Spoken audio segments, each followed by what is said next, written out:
Ya Rabbi salli ala Muhammad, Ya Rabbi salli alaihi wasallim.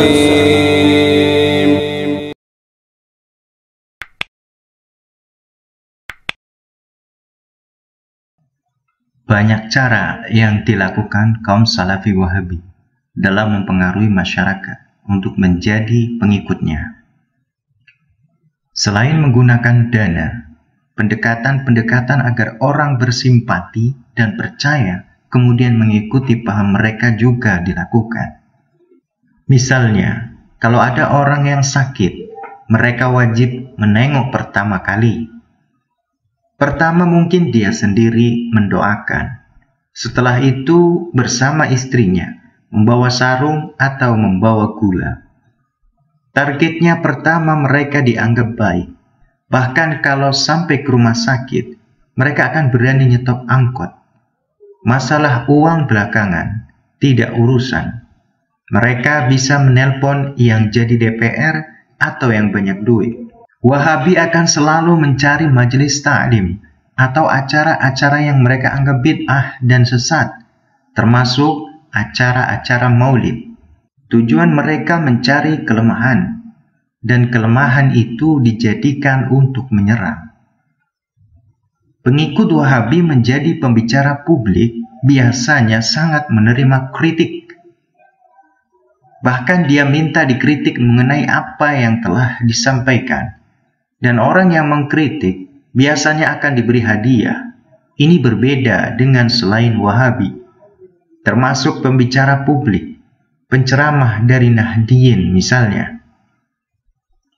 Karena mereka punya maksud untuk kaderisasi, mereka memiliki dakwah, istilahnya dakwah dengan hati.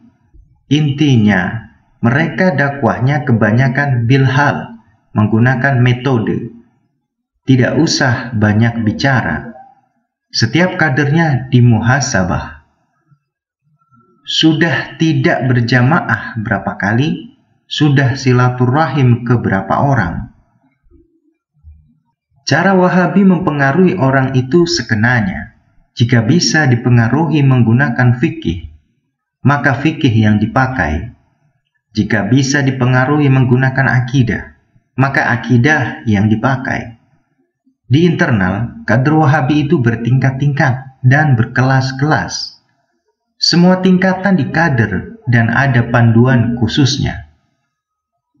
Semuanya terkontrol, maka jangan heran bila ada pengikut Wahabi yang hanya baru sedikit tahu dalil, namun mereka sudah berani berdakwah dengan dalil tersebut.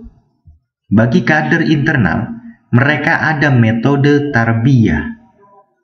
Kita akan heran, cuma bisa sedikit dalil, mereka berani mengisi kajian.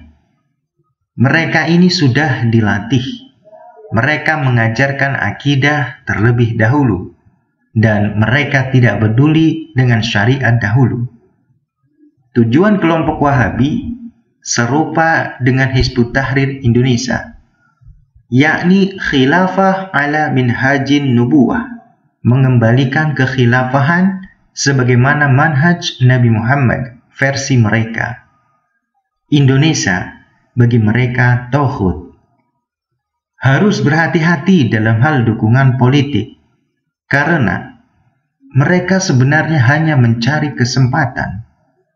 Target mereka bukan kepemimpinan, namun sejauh mana kebijakan mereka dipakai. Mengapa? Karena pemerintah bagi mereka sekarang adalah mulkan jabariyah.